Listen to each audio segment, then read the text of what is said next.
Welcome back to Warrington Basketball. Today we are going to be discussing court time and sort of how that affects player development. We are joined by Northwich coach Tom Shoebrook, Padgate coach Jason Royal, Bridgewater Jets coach Stephen Welsh. Sorry, Steve, I almost forgot your name. And St Helens coach Matt Alliston. Gents, how are you guys? Really good, thanks, Josh. Good. Really good. Good. I will let you all just fire away straight away. So court time, the importance of it. Tom, you can go first, actually.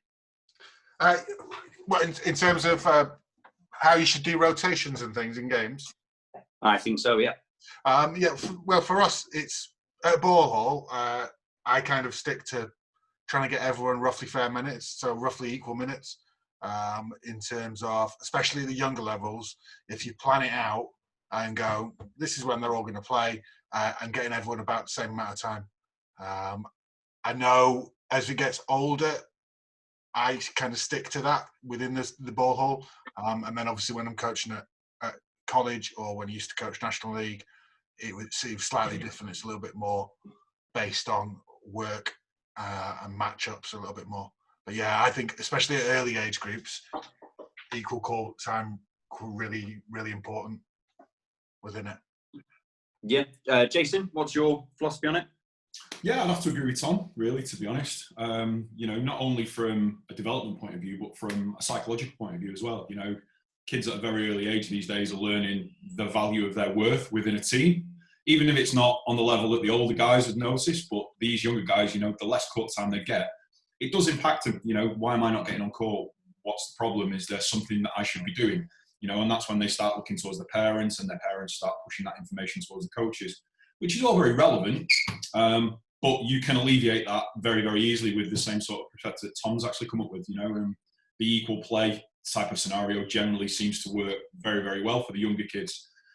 I prescribe to a slightly different one when we get a little bit older. And when a little bit older, up into kind of like the under 17s type of scenario.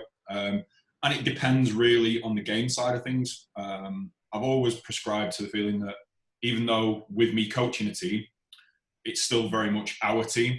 And sometimes when it comes down to the wire, it's nice to give them a little bit of control over what they actually want to see. You make the decision, we're really close. Do we leave our strongest team out of there and do we go for that victory? Or do we keep this kind of going all the way through? And it's nice to see where their feedback comes from as well, where they actually see their place. And that's when you generally see natural leaders within a team kind of push themselves forward. And to be fair, a lot of the younger kids are actually starting to do that now. Some of our sort of year 9 and 10 teams are kind of going, oh no, put this guy on, put this player and he's going to do best, which is really, really nice to see. It makes my life a little bit easier as well because you don't have to disappoint anybody. But it's great to see team players selecting other team players to fill a role that they know they can do better. So, yeah, I think it's going to be universal really across it, to be honest. The younger age groups do need that court time to develop. Yeah. Steve, why don't you tell us, go from the point of view of National League then?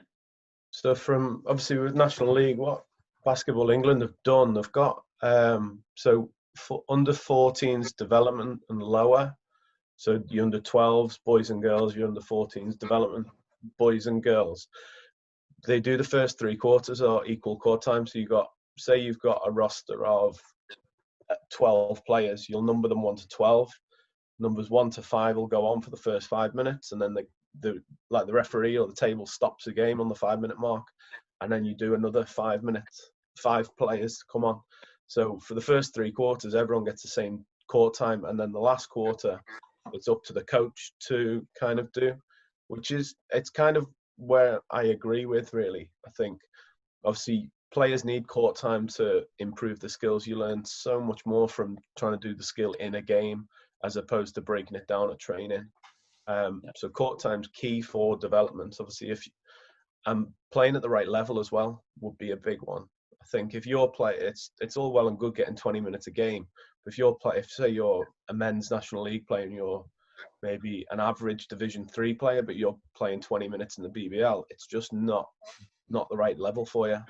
I think playing the right level and right minutes is good, is better really for development. And playing around players that are similar. But I think with the junior ones, obviously with the Basketball England, that's what they do for under 14s development and younger. And then at 14s Prem and older, it's kind of coach discretion on minutes. For me, I think all kids should play. Maybe not quite all equal, just because if you leave an element of, say, 10 minutes, the last 10 minutes of the game, that's up for grabs for people to work for. It's kind of like the carrot for people to kind of work towards and kind of get better with. Matt, do you want to go from the point of view from Carmel, so college basketball? Yeah, so I mean, it is quite sort of not I wouldn't say important to have a rotation, but I'd say it's sort of, I mean, it's quite difficult. So at Carmel, we want to try and get the players as much time as possible, but it is difficult because it's a very competitive league. So we don't want to have a deep bench, like too deep, really, because then, you're going to have kids on the end of the bench who are going to be, stuck there and not coming on, unless really those kids know and they understand that they're not at the level just yet. If they're going to sit on the bench, then they've got to understand that they're not at the level. And most of the kids usually do. A lot of kids do understand where they are at in the basketball journey, really. But some do find it difficult. I think court time for kids at Carmel, I mean, everyone does get a lot of court time. We try and what we try and do is sort of first and second quarters really is to rotate people in and out to try and get a feel of who's sort of effective at the time, or who's sort of hot, who's not. In those sort of first two quarters, it's good to find out, because at certain times, people can have mismatches. Defensively, offensively, you've got players who struggle in certain games. Even our best players. So Ellis may struggle in certain games to be effective offensively. So we're going to play, Finn, Ethan, in that spot. Swap them in and out. I think the first two quarters are important for that. As you go into the third and fourth, you know who's effective in the game and who's having a good game. And by the fourth quarter, you're not trying to rotate as much. You just want to sort of keep it very stable. And that's what your timeouts are for. Then you got your timeouts there. You're going to change anything in your timeouts, but you're not really going to change too much towards that sort of part of the game, really. Yeah. Tom, so you obviously as Sir John Dean's college, how would it differ for you guys?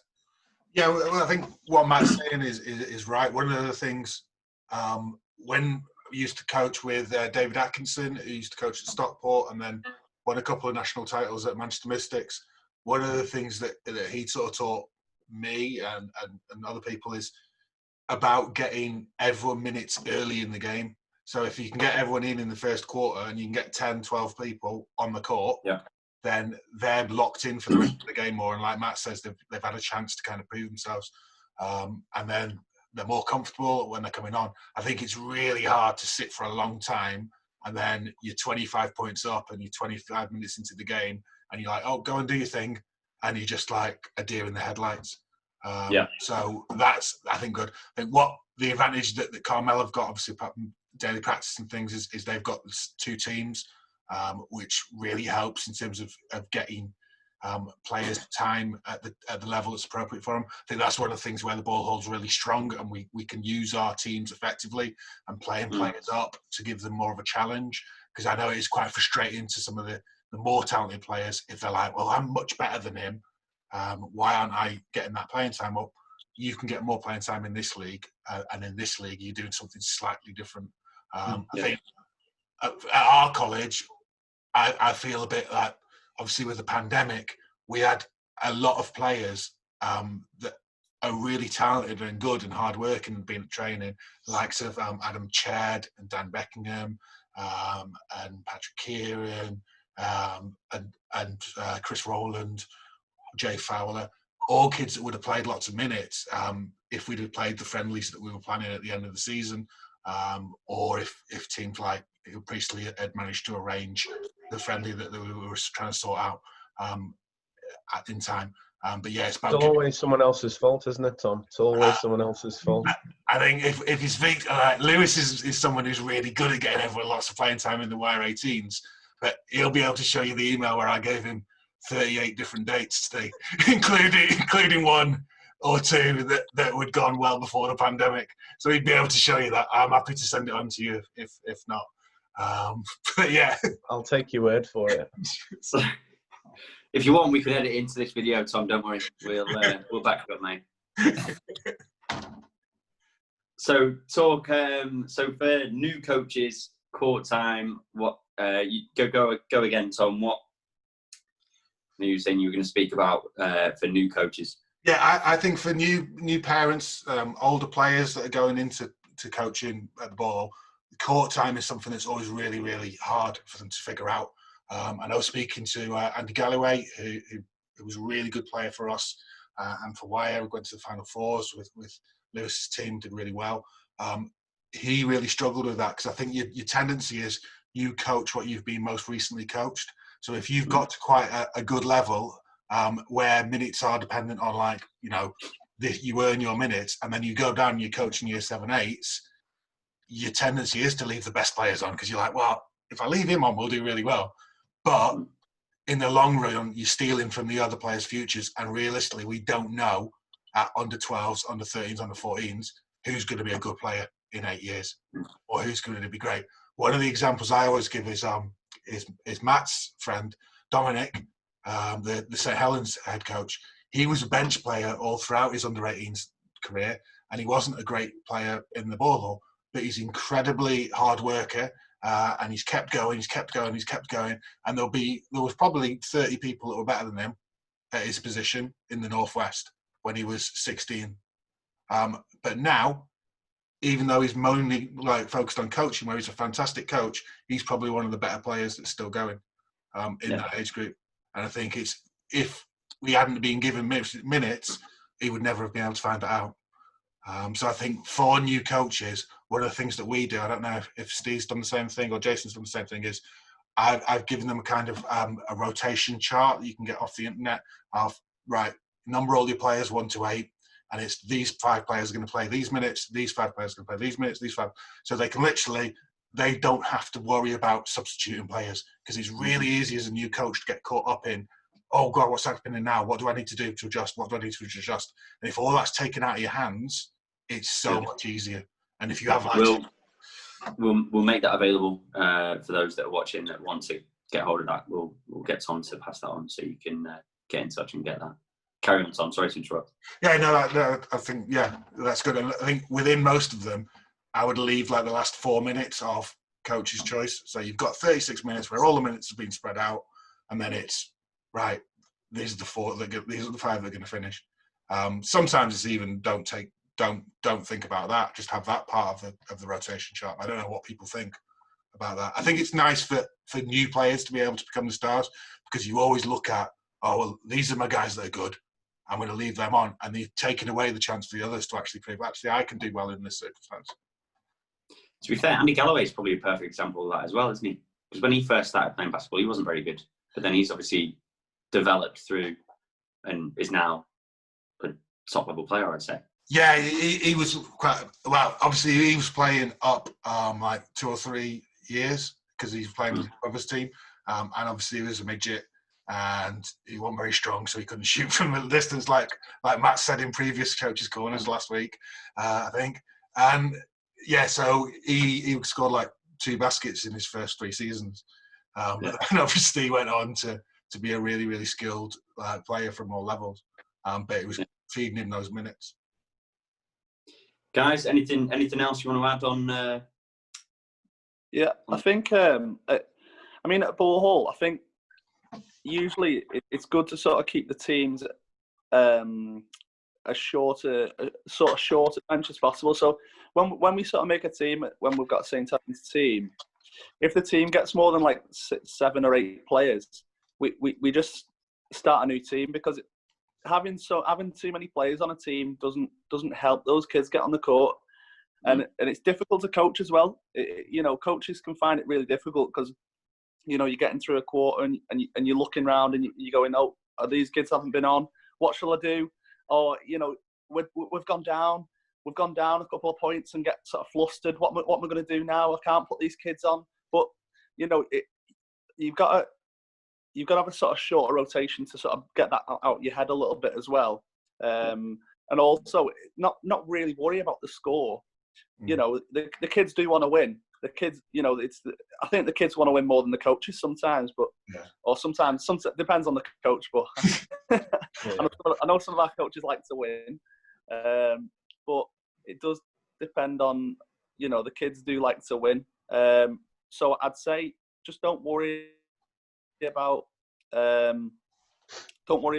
sort of going down or anything like that until sort of the third, fourth quarter. And just rotate everyone in. Just keep rotating all the time. Just don't adjust as well, but do adjust as well. Don't just sort of react to things and go, oh, we've gone down and change them. But put a new kid on, but do react to things as a new coach. I think I'd say that. Yeah, I'd echo similar to what Matt just said. Obviously, with the ball hall, with Bridgewater, where obviously my club, when we get to 8 players, we any more than that, we tend to try and split, which is kind of why we've grown so, like, we're at 20 teams now. And it's finding coaches to do that. We've got a welcome pack that we give to all. We've got parents, players, and coaches that we give a welcome pack to, which covers like basic rules, so they get an understanding of like the out of bounds lines, the referee signals, and then we've got a little rotation thing as well. So it just helps them out. So it gives the coach something less to think about. So obviously, when we get a new coach in, we'll explain to them that obviously it's equal court time. Maybe you go up to the last 5 minutes of the game. If it's close, you can go all out to try and win. And all the other kids have had meaningful minutes. It's all well and good having 5 minutes at the end of a game when you're up by 20, up by 30. It's not, the kids aren't going at it as if it was a tied game. So I think meaningful minutes in a close game is good, really. Yeah. Yeah, well, that's the idea of the Warrington Basketball Leagues, isn't it? I suppose we want obviously the development to be improving. We want as many teams, smaller teams, so that it's focused on kids getting court time, not so much teams to win the leagues, but that's why we want to develop them, and then they can step on then to National League and start going there. Sorry, Jason, jump in. No, I think it's. I mean, I didn't expect anything more really than the guys that are out in front here saying the same thing, really, because throughout the many years that we've all played against each other and coached against each other, I think the kind of sentiment's always been echoed. Apart from it's where you stand as a coach. What do you want to achieve out of this? Is it somewhere where I can walk around and go, oh, my team's just won by 100?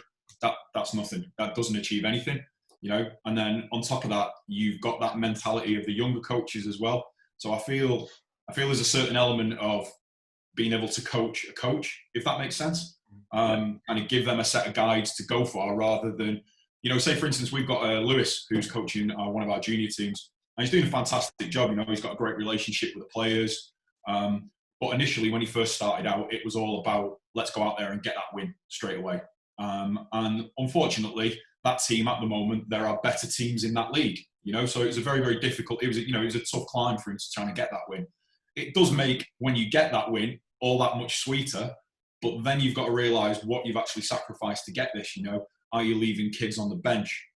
Are you putting out the best team that you can to try and win a game, which in reality, is going to be really, really difficult.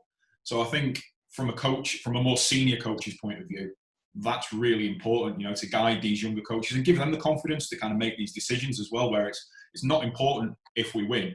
It's more important if we get everybody on the same page and on the same team, because there is nothing worse. Like I think, Matt said it, Tom said the same thing, and Steve as well, than sitting on a bench for 20 minutes and then expecting to come on and make some sort of impact in a game where you're not only demotivated because you've not played, you're actually de-skilled I'm tired. My legs, I've not been out. I've not had a chance to run. I've not had a chance to kind of interact with the team. So I think that's super important as well.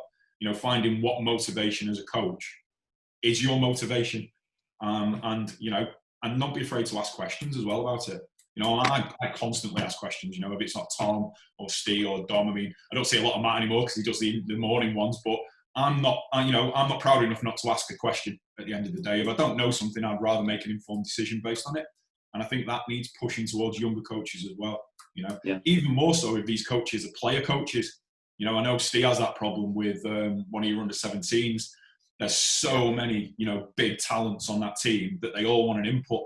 And then they're kind of, well, why are you having more say over me? And it's a really difficult situation to be in, really. But I think that's where, from a coaching point of view, you can kind of shine through. You have to make them tough decisions sometimes, and it's not always nice. Yeah. I think in regard to sort of court time as well, I think we've got a lot of kids at Carmel who we actually actively encourage them to play ball hall. Like some of them hadn't played ball hall before, but we actively encourage them to play ball hall to just get those minutes that they might not get at National League. Even though some of these guys might be starters on the Carmel team, you've got like Peter or people like that who never played ball hall before, but we actively encourage them to come down to ball hall so they get extra minutes, so they get extra time to put the work in on things they might not have done. It is still competitive, and they do make it competitive. The players still need that court time to be able to improve on things. I think Ellis really improved last season, or it might have been the season before. I think it was a summer league that we had. Ellis, he hadn't had a great season the year before, and coming into his second season at Carmel, we made him play ball all summer. He really dominated in the ball hall, of course, because he's 6'10". It's difficult to stop him, but it just gave him that confidence to go into the season and think, he can actually do all these things. Whereas before, I think he was lacking in a bit of confidence. And just playing gives them the confidence to do what they want, even if it's ball hall, and then they go into a National League season, and it does translate, even though it's a different level. You can see that with kids like Jamal, or all the kids who've played ball hall who've gone on to big things. Connor, that they've all done all their work in the ball hall. Connor was playing in Spain, coming back, and then playing ball hall. Like, he was just working on what he does, and it doesn't take away from it. It's just court time is really important at any level, I think. I think it's one of Dom's favourite sayings, to be honest. Competition breeds competition. That's universal across any sport at the end of the day, I mean, from kind of like I spend a lot of time snowboarding as well as playing basketball, and it's always about trying to keep up with that guy that's slightly better than you. And that's the same echo on a basketball court. You see these big players come on, like Matt was just saying there, Connor comes and plays ball hall, and initially you think, right, what possible use is that going to be? But the entire team elevates because they see, these kind of talented players doing these exceptional things that they've not seen. It's like, well, do you know what? I'm going to try that. I'm going to push my level a little bit. And it might only be I'm going to play a little bit faster, or I'm going to be a little bit more aggressive on defense, or a little bit more impactful on offense. But all those little things build a much bigger picture. And I think that's really important. I mean, I think Tom said it before. It's about the environment that you create, from the sidelines to the coaching to the team ethos. It's not just those 5 players that go out there and play against another 5 players. And I think that's the difference you'll see with a great team and a really good club, that they will all sit there with each other, and you'll see other teams supporting other teams on the bench, and you'll see other coaches watching other coaches' games. And I just think that's super important. It is about this kind of ecosystem that you build. And once you kind of set those foundations around, it almost self-perpetuates. You go and watch another team, and you go and support another team, and you want to be as good as that player on there, and you don't see him as a threat, you see him as an inspiration. That's the way I mean, it's not always like that, of course, but in reality, that would be my ideal scenario, really, for a basketball team. Yeah. I think that's a good time to finish up, guys. It's a good conversation. In the future, we're going to look to do a topic on parents the parents' perspective. So it would be nice to get a few of the parents on as well. So if you're watching and you feel like you could contribute to that video, then please get in touch. Gents, thank you very much for coming on. We will speak again soon. Thank you. No worries. Thank you. No worries. No worries. Cheers.